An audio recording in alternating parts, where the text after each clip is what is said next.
July 1951, and Sam Phillips can't believe his ears.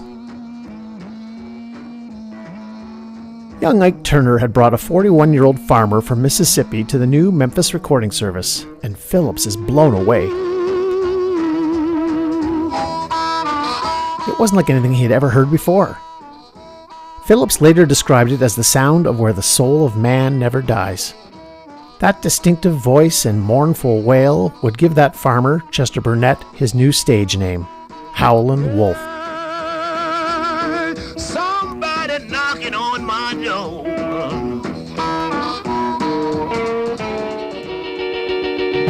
Hail, hail, rock and roll. Ladies and gentlemen, the Beatles. My heart that it is a contributing factor to our juvenile delinquency of today. Sad day. Kurt Cobain is dead, and this is the story as we know it. It's funny how many times rock and roll's been dead, and it just keeps coming back like a bloody phoenix. Rock, rock, rock and roll. Feeling is there, body and soul.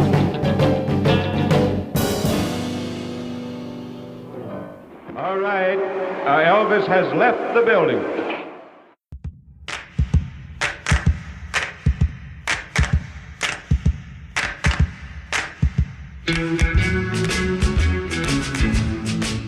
Hello everyone, and welcome back to Hail, Hail, Rock and Roll, the story of rock. I'm Christopher Moore. It has been a moment or two, and so welcome back.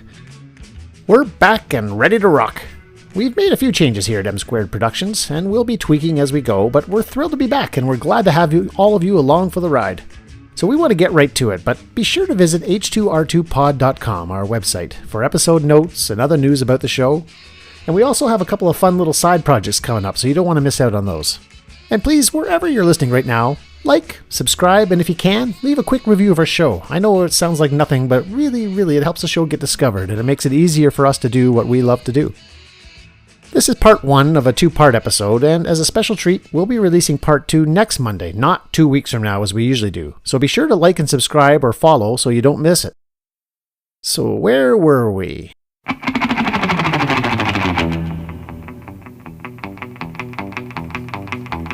Oh yeah, we left DJ Alan Freed in 1952 Cleveland in what might have been the first ever rock concert. One that was in many ways a massive failure, except it really wasn't, because there was clearly an audience for this new music, which really means there's clearly a market waiting to be tapped into by some enterprising upstart record producers.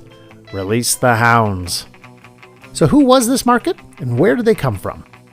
Well, way back in episode 1, we talked briefly about a new subculture in post-World War II America and its Western European-influenced allies. This is a teen culture. And before this time, teenagers weren't really a recognized segment of the population. I mean, clearly, people pass through teen years, although if you've ever seen some of those old photographs from 100 years ago, anyone over 6 years old looked like they were already 45. But by 1950, teenagers had become a class to themselves, and there are a lot of reasons for this, but basically, for many, these years were an economic boom. Part-time jobs and allowances meant many white, suburban, and city teens had some spending money. With purchasing power comes the power to shape a market. At the same time, the late 1940s and early 50s were a particularly conformist period, and there was a growing counterculture, mostly on the fringes or in underground art scenes, of artists and thinkers that were dismayed by the growing materialism of America and by the racial inequalities that only seemed to be getting worse.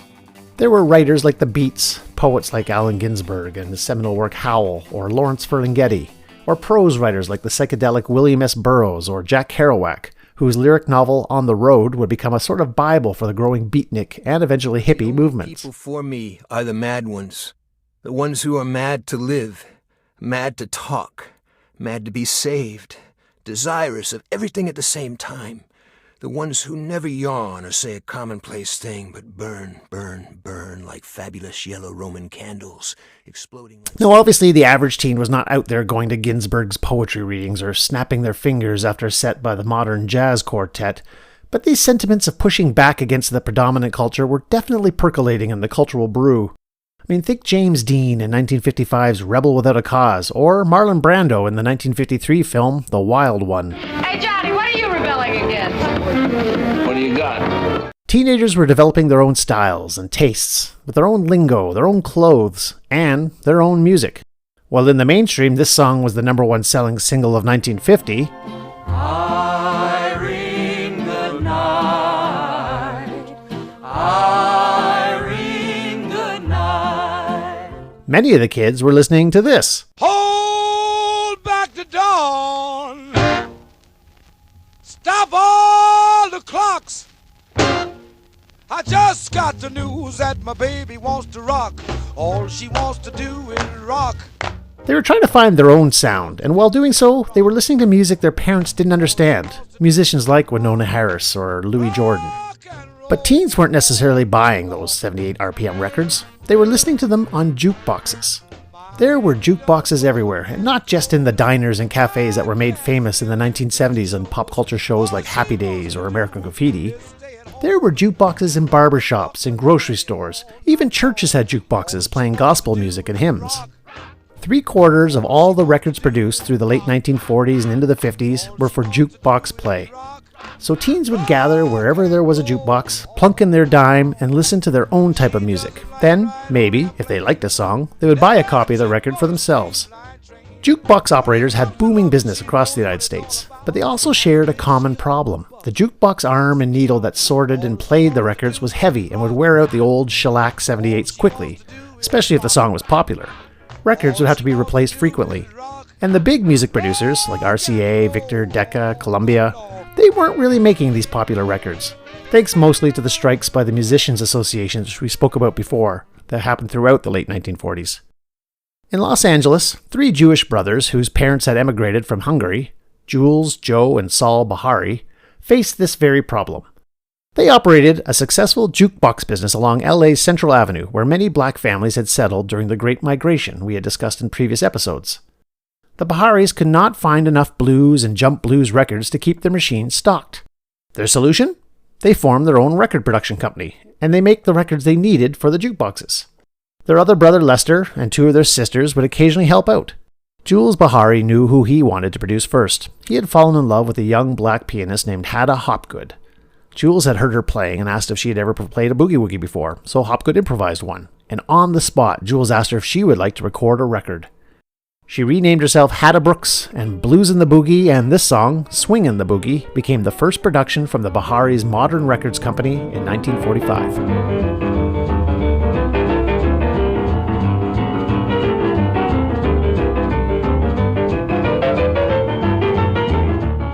But it was in 1949 when Modern had their first smash hit, and it was an unlikely hit at that.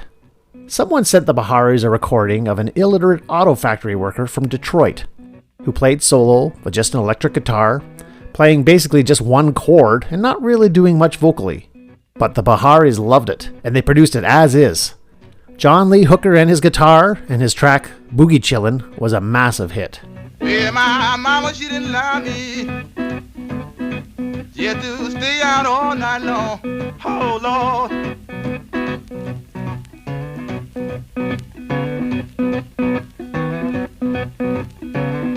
Well, my mama didn't lie me.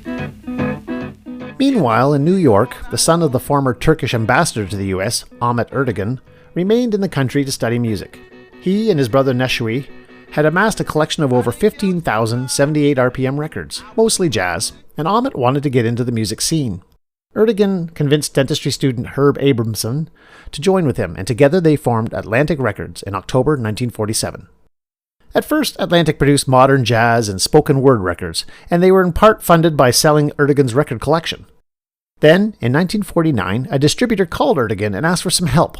There was a hit blues song out of New Orleans called Wine Drinkin' Spody-O-Dee by someone named Stick McGee, but the distributor just couldn't get their hands on enough copies. While the only blues musician Ertegun knew in New York was Brownie McGee. Ertegun called Brownie to ask about this song, and lo and behold, not only was Stick McGee his brother, but Stick was at that very moment staying in Brownie's home in Harlem. Ertegun whipped together a hasty recording session, and Atlantic had their first record. Down in New Orleans where everything's fine, all them cats is drinking that wine, drinking that mess, their delight. When the kids drunk, start singing all night, drinking wine, spooty, they drink wine, mop, mop, wine, spooty, they drink wine, mop, mop, wine, spooty, they drink wine, mop, mop, pass that bottle to me. Later that year, Duke Ellington had heard an amazing young vocalist named Ruth Brown in Detroit. Word made its way from Ellington to Ertegun's partner Herb Abramson, who asked Brown to come to New York and record some tracks. But Brown and Cab Calloway's sister Blanche were in a car accident and she wasn't able to make it. Months later, Atlantic were in the middle of a session with the jazz band led by Eddie Condon when in limped Ruth Brown. Condon and his band were so impressed by Brown and the piece she had put together, called So Long, that they sat down and recorded it with her. So long, hope we'll meet again someday. Hope that maybe then you'll say,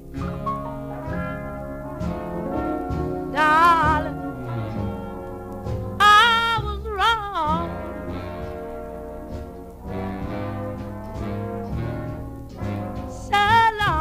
So Long went to number 2 on the charts at the end of 1949, and it was the first of dozens of hits Brown would record for Atlantic. Brown was so prolific that many jokingly referred to Atlantic as the house that Ruth built.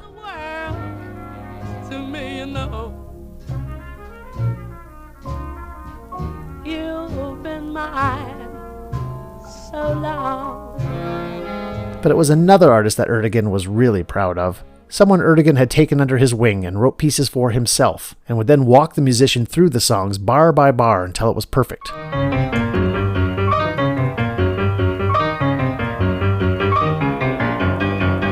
He was a young blind pianist, born in Georgia, raised in Florida, moved from Seattle, and his name was Ray Charles.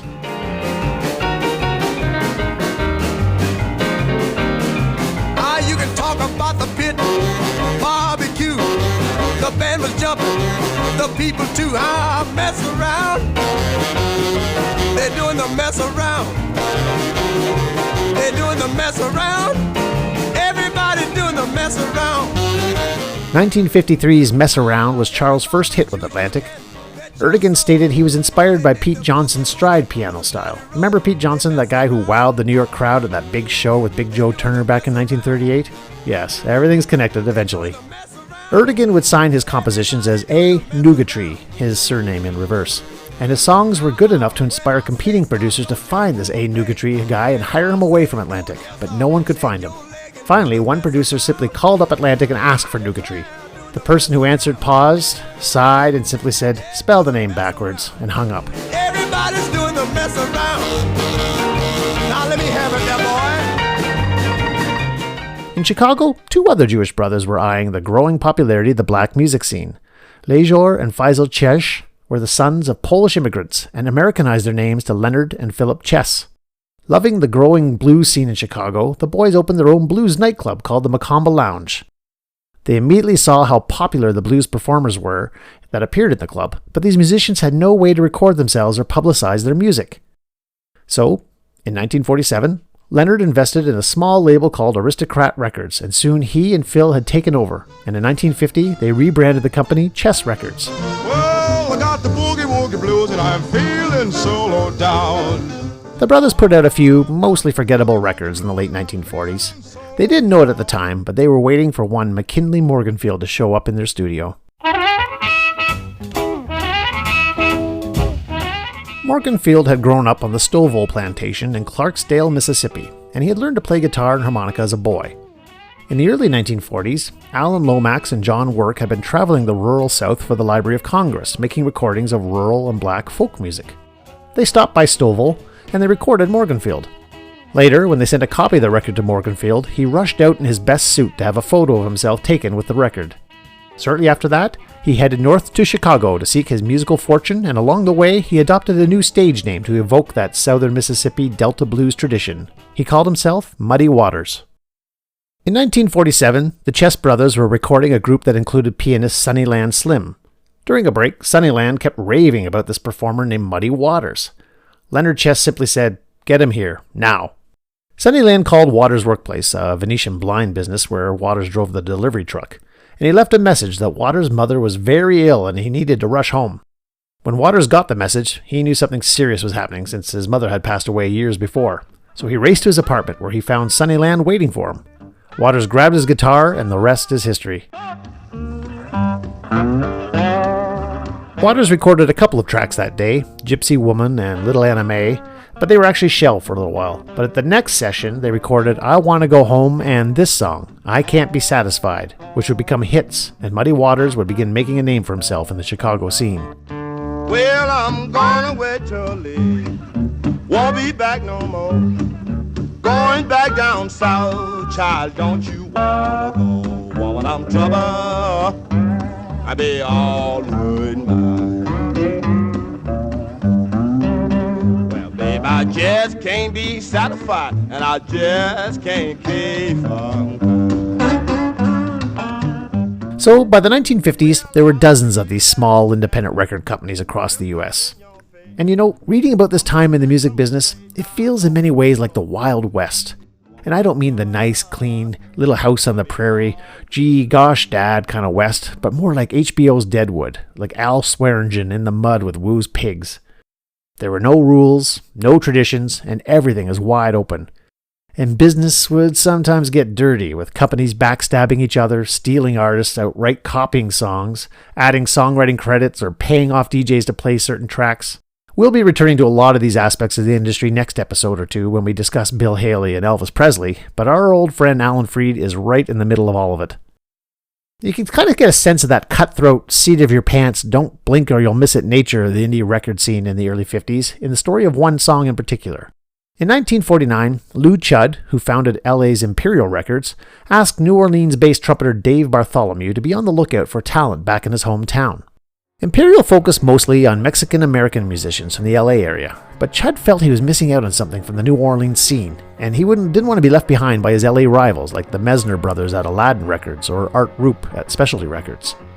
So a short time later, Bartholomew sent Chudd 2 tracks, 3 x 7 = 21, featuring Jewel King, and this song, co-written by Bartholomew and its performer, 21-year-old Antoine Fats Domino.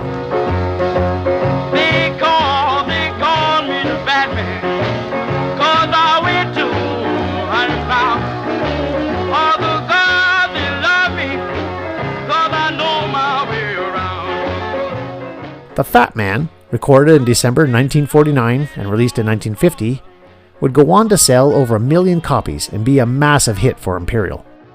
The song itself is a thinly disguised rewrite of this song, Junker's Blues, by famed New Orleans pianist Champion Jack Dupree.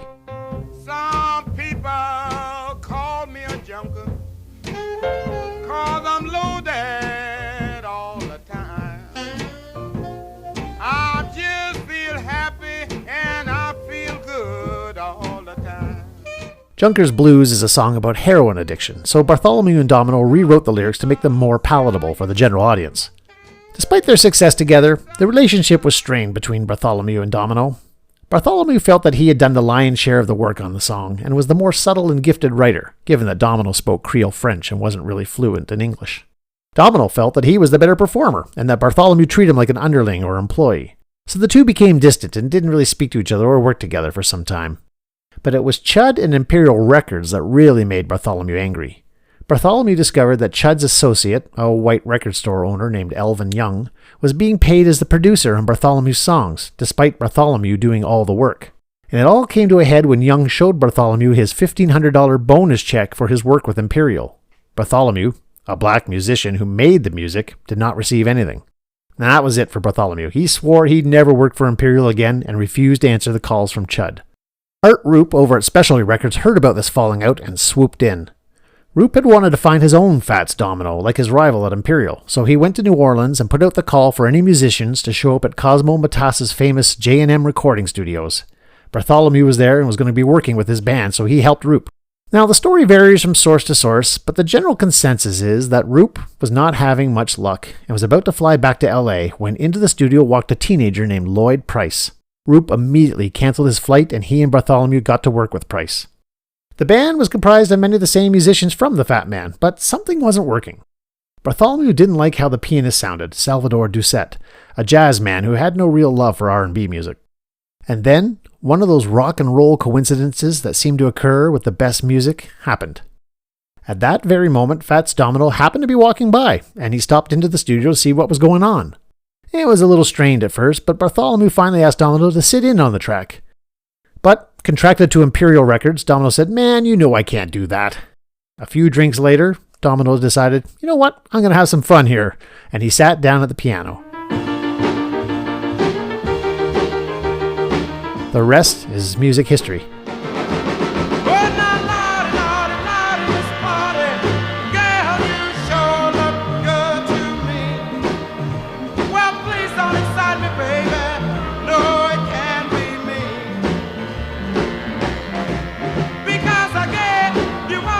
By the time Lottie Miss Claudie gets released in 1952, Bartholomew will have been angered by Specialty Records and will be back in the embrace of Imperial. Together, Bartholomew and Domino will work on over 60 hit songs over the next 12 years for Imperial Records. And while Lottie Miss Claudie is a Lloyd Price song, for many it's remembered as a Fats Domino hit, and it will be covered by many artists, including a young man from Tupelo, Mississippi, who, when people will start calling him the king of rock and roll, he will correct them and say, no, Fats Domino is the king of rock and roll. Well, Lordy, Lordy, Lordy, Miss Claudie, girl, you sure look good to me. Well, please don't excite me, baby. I know it can't be me. So, in the early 1950s, there was this growing sense just under the radar of the big players in the music industry that something was happening.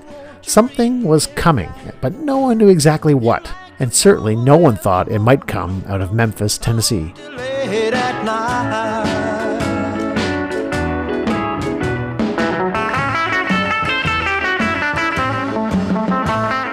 Next time on the show, Well, I heard the news. That's good to rockin' tonight.